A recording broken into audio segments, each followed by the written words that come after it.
Bonjour à tous. Aujourd'hui, on va se pencher sur une idée assez fascinante. Et si, dans le monde du travail, la loyauté n'allait pas à une personne, mais plutôt à la chaise qu'elle occupe? Intriguant, non? Allez, on plonge dedans. Pour bien comprendre de quoi on parle, rien de tel qu'une petite histoire. Une sorte de parabole, si on veut. C'est l'histoire de deux funérailles. Et vous allez voir, elle risque de paraître étrangement familière, et elle en dit long, vraiment, très long, sur les dynamiques au travail. Alors voilà, le décor est planté. On a un directeur qui vit une terrible épreuve personnelle, son frère vient de mourir. C'est évidemment un moment de grande tristesse et on peut imaginer que toute son équipe est touchée. Et en effet, ce qui suit, c'est une vague de soutien incroyable de la part des employés. Tout le monde se précipite aux funérailles pour présenter ses condoléances.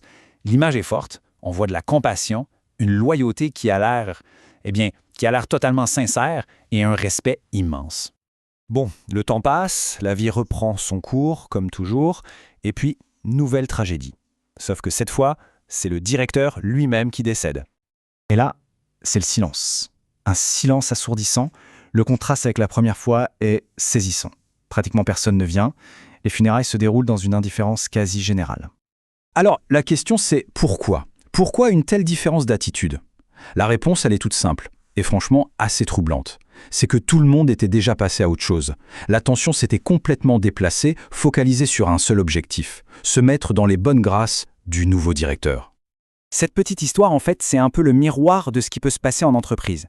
Et ça nous pousse à nous poser une question vraiment fondamentale. Notre loyauté, elle va à qui? Ou à quoi, au juste? Allez, on va creuser un peu ça. On en arrive donc au cœur du problème. Est-ce que tout ce soutien manifesté au début était vraiment sincère? Ou est-ce que ce n'était au fond qu'un calcul, une stratégie? La loyauté était-elle dirigée vers l'homme ou bien vers son poste? Regardons ça de plus près. Il y a deux choses bien distinctes. D'un côté, on a la loyauté envers la personne. Celle-là, elle se base sur du respect, sur un lien réel. C'est quelque chose qui dure. Et de l'autre, il y a la loyauté envers la chaise. Et ça, c'est complètement différent. C'est purement transactionnel. C'est lié au titre, à l'autorité, et pouf, ça disparaît dès que la personne n'est plus en poste. Et cette dynamique, elle crée un phénomène assez étrange. C'est comme si le poste lui-même devenait une entité à part entière, une sorte de héros fantôme. Dans ce genre de culture d'entreprise, la valeur d'un individu est souvent réduite à son titre. Ce que la personne apporte, son caractère, son humanité, tout ça, ça passe au second plan. La seule chose qui compte vraiment, c'est sa place dans l'organigramme. Et cette phrase résume tout, je trouve. Le respect n'est plus pour la personne, mais pour le symbole du pouvoir qu'est la chaise. C'est elle qui inspire l'admiration, la crainte, peu importe qui est assis dessus. C'est un peu comme si le trône était plus important que le roi.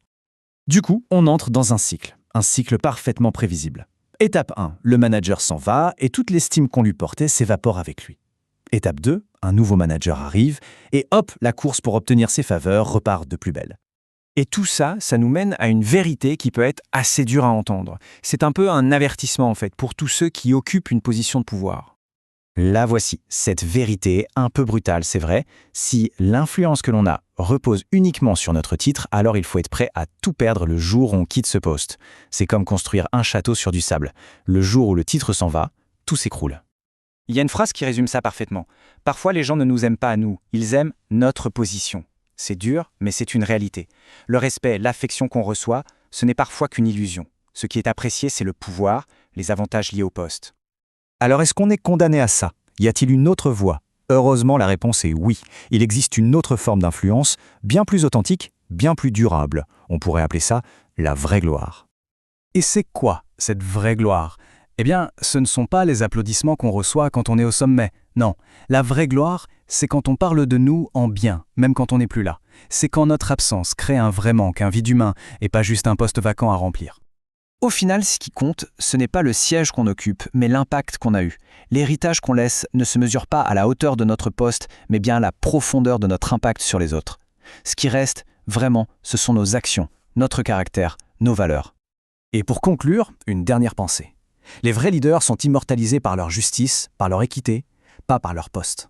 Le vrai leadership, ce n'est pas chercher la reconnaissance à travers un titre. C'est laisser une trace indélébile grâce à ses qualités humaines.